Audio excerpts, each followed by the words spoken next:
Fintech हो गया, artificial intelligence हो गया, वेब 3 हो गया, फिर इसके साथ साथ ब्लॉकचेन का एक वर्ड हम आजकल यूज़ कर रहे हैं। मुख्तसरन एक तो ये क्या चीज़ें हैं और दूसरा किस तरह से ये चीज़ें आपस में कनेक्टेड हैं, इनका कनेक्शन क्या है आपस में? जी, आई थिंक सो के थैंक यू वेरी मच कि आपने दोबारा फिर मुझे कॉल किया। ये चारों चीज़ें आज के दौर की ज़रूरत हैं। ओके। आज अगर आप पूरी दुनिया में देखें तो फिनटेक्स, AI, वेब 3 और ब्लॉकचेन, इन्हीं के ऊपर जो है वो पूरी दुनिया टेक्नोलॉजी जो है वो इस तरफ शिफ्ट हो गई। ठीक है। फिनटेक्स से स्टार्ट कर लेते हैं। फिनटेक से फिनटेक्स क्या है?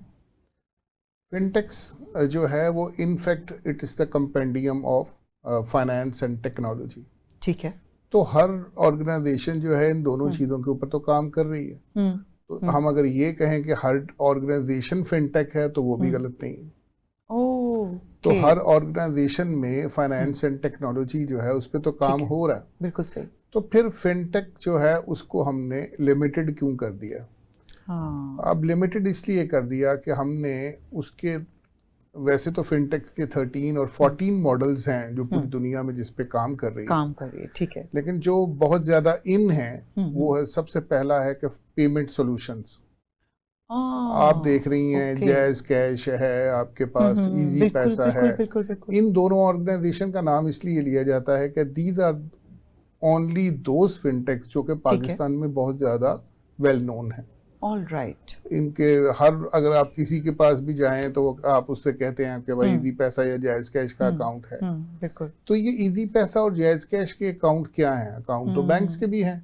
बिल्कुल। तो फिर इन्हीं को जो है ना क्यों इतना जो है अटेंशन मिली? और ये इस असल में डिफरेंस ये है कि जो वॉलेट अकाउंट्स होते हैं, वॉलेट अकाउंट्स जो हैं वो आपके मोबाइल नंबर पे बेस कर रहे होते हैं। तो आपका मोबाइल नंबर का जो अकाउंट है वो वॉलेट अकाउंट होता है। वॉलेट अकाउंट है जो कि आपको बजाय आप बैंक में आपको नहीं जाना पड़ता कि आप बैंक में जाएं, आप एक अकाउंट ओपनिंग फॉर्म फिल करें, और अकाउंट ओपनिंग फॉर्म फिल करेंगे तो बायोमेट्रिक होगी। वो सारे प्रोसेस जो है उसको आपने डिजिटल कर दिया और आपके अपने मोबाइल के ऊपर ही वो सारा प्रोसेस आप खुद ऑपरेट कर रहे हैं। बिल्कुल ठीक है। तो वो अकाउंट जो है आपने घर बैठे ही आपका एक अकाउंट ओपन हो गया और उसकी एक्सेस जो है वो हर जो है ना एवरी इंडिविजुअल तक जो है उसकी एक्सेस चली। बिल्कुल ऐसे ही है। तो वो इसलिए फिनटेक्स जो हैं वो इन हो गई। अब पाकिस्तान में भी बहुत सारी फिनटेक्स हैं और ये बिलीव करें इस वक्त $350 बिलियन की मार्केट है। Fintech market is such a huge market globally. ठीक है। और उसमें बहुत बड़े बड़े नाम हैं, पेपॉल है, पायोनियर है जो है, इसके अलावा भी काफी सारी हैं, वॉइस है। बिल्कुल ठीक है। तो ये सब जो है ना फिनटेक्स हैं। बिल्कुल ठीक है।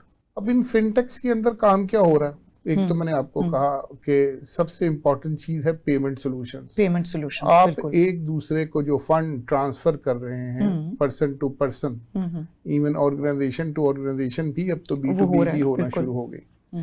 तो P2P जो ट्रांसफर्स हैं वो आपके लिए बहुत ही आसान फिनटेक्स ने आसान कर दी। अब फिनटेक्स का difference with commercial banks, with micro finance bank से डिफरेंट क्या है?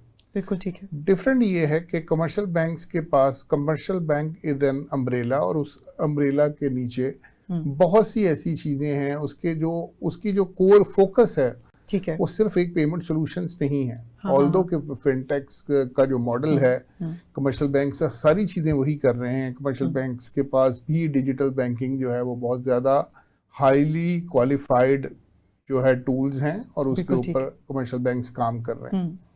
लेकिन उसका कोर बिजनेस ये नहीं है। उसके बहुत सी प्रोजेक्ट, बहुत से और प्रोजेक्ट्स हैं और वो उन सेगमेंट्स को, उन डिपार्टमेंट्स को अगर हम सेपरेटली देखें तो वो सारी फिनटेक्स हैं। एक पेमेंट सॉल्यूशंस है, लेंडिंग है, वेल्थ मैनेजमेंट है, इंश्योरेंस है। तो ये एक एक जो जिसके कोर बिजनेसेस जिन्होंने ये बना लिए अपने एक एक डिपार्टमेंट को, कमर्शियल बैंक के जो डिपार्टमेंट्स थे, जब लोगों ने उनके एक एक डिपार्टमेंट को अपनी पूरी ऑर्गेनाइजेशन बना लिया तो वो डिफरेंट टाइप ऑफ फिनटेक्स बन गए। बिल्कुल ठीक है। उसमें मैंने आपको पेमेंट सॉल्यूशंस की बात की, आपके इंश्योरेंस की बात की, इंश्योर टेक की बहुत सारी फिनटेक्स हैं, वेल्थ मैनेजमेंट की हैं, लेंडिंग की जो सिर्फ डिजिटल लेंडिंग कर रही हैं फिनटेक्स, तो वो बहुत सी फिनटेक्स हैं। तो नाज़िश भाई, इससे ये जो आपके जो प्रॉपर बैंक्स होते हैं उसकी मार्केट पे कोई फर्क पड़ा? नहीं, कभी भी नहीं पड़ सकता। देखिए, फिनटेक का एक स्मॉल स्केल के ऊपर एक उनका नंबर, उनके वॉल्यूम्स जो हैं, वॉल्यूम्स तो और नंबर्स तो बहुत ज्यादा हैं, लेकिन उनका एक रिस्ट्रिक्टेड है। फॉर एग्जांपल एक फिनटेक जो है उसको कहा गया कि आप 1 मिलियन तक ट्रांजैक्शंस कर सकते हैं। ओके, लिमिटेड है। तो अब कमर्शियल बैंक के पास तो लिमिट ही नहीं है, आप बिलियंस ऑफ रुपीस की ट्रांजैक्शंस भी कर सकते हैं। बिल्कुल ठीक है। तो ऑनलाइन की एक लिमिट दे दी गई। ठीक है। अब पूरी दुनिया में इस वक्त फिनटेक पढ़ाई जा रही है। पाकिस्तान में भी बीएस फिनटेक हो रहा है। मेरा अगला सवाल यही था कि हमारे मुल्क में तो अभी तक नहीं, बहुत सी यूनिवर्सिटीज, इवन मेरा अपना जो है इंस्टीट्यूट हेले कॉलेज भी बीएस फिनटेक के ऊपर काम कर रहा है। ठीक है। लाइकवाइज इस तरह लाहौर यूनिवर्सिटी है, यूएमटी है, ठीक है, यूसीपी है, लम्स है, सारे इस पे। ये तो बहुत अच्छी खबर है। लेकिन अनफॉर्चुनेटली मुझे उस पे अफसोस भी हुआ। मेरे कुछ बहुत काबिल उस्ताद जो हैं उनसे मुलाकात भी हुई, फैकल्टी से जो यूनिवर्सिटीज की हुई, बट दे आर, उनका जो फोकस है, their focus is only theory. हाँ, ये जो अभी मैंने बात सबसे बड़ा जो एक अलमिया है कि मेरा बच्चा जो है, वो मेरी जो यूथ जो है, वो 7 लाख 10 लाख 20 लाख या इवन इससे भी ज्यादा बड़ी बड़ी महंगी यूनिवर्सिटीज में जाते हैं। ठीक है। वहां पे बीएस फिनटेक करते हैं, बट दे डोंट नो कि फिनटेक है क्या। तो इसका क्या आपके ख्याल में किस तरह से प्रैक्टिकल्स? जी बिल्कुल। तो असल चीज ये है कि अगर फॉर एग्जांपल मैंने कोई 7 लाख 10 लाख या वट एवर सो उस अमाउंट की एक डिग्री ली है, ठीक है, मैंने 3 साल 4 साल पढ़ा है, तो क्या मैं उसको इम्प्लीमेंट क्या कर रहा हूँ, मैं अपनी सोसाइटी के लिए क्या दे रहा हूँ, मैं अपनी फैमिली को कैसे सपोर्ट कर सकता हूँ। बिल्कुल ठीक है। मेरे या आपके बच्चे ने अगर 10 लाख रुपया किसी यूनिवर्सिटी को दिया और बीएस फिनटेक की डिग्री करने के बाद अगर वो बाहर निकलता है और वो फॉर एग्जांपल मेरी एक फिनटेक है, तो उसमें आके इंटरव्यू देता है और वो फेल कर दिया जाता है इसलिए कि उसके पास सिर्फ थ्योरी है, उसके कॉन्सेप्ट नहीं है, उसको ये नहीं पता कि फिनटेक के अंदर कौन कौन सी चीजें परफॉर्म की जा रही हैं। बिल्कुल ठीक है। पेमेंट सॉल्यूशन एक मैंने नाम तो ले दिया, वेल्थ मैनेजमेंट नाम तो ले दिया, इंश्योर टेक का नाम ले दिया, बिल्कुल, डिजिटल लैंडिंग का नाम ले दिया, लेकिन वो जो चीजें जो वो एक थ्योरी की हद तक नहीं होनी चाहिए जब तक उसको प्रैक्टिकल नॉलेज नहीं होगा। जैसे अगर आप कमर्शियल बैंक में कोई बच्चे आते हैं या इंटर्नशिप्स पे बच्चे आते हैं, यूनिवर्सिटीज इंटर्नशिप्स करवाती हैं, उसके लिए भी मैं अगेन जो है ना आई फील सॉरी कि इवन बैंक्स में भी बच्चे आते हैं, बड़ी ऑर्गेनाइजेशन में, पेप्सी में, कोक में, बिल्कुल, सफायर में लोग जाते हैं, तो वो जहाँ पे वहां पे उनको सिखाया कुछ नहीं जाता।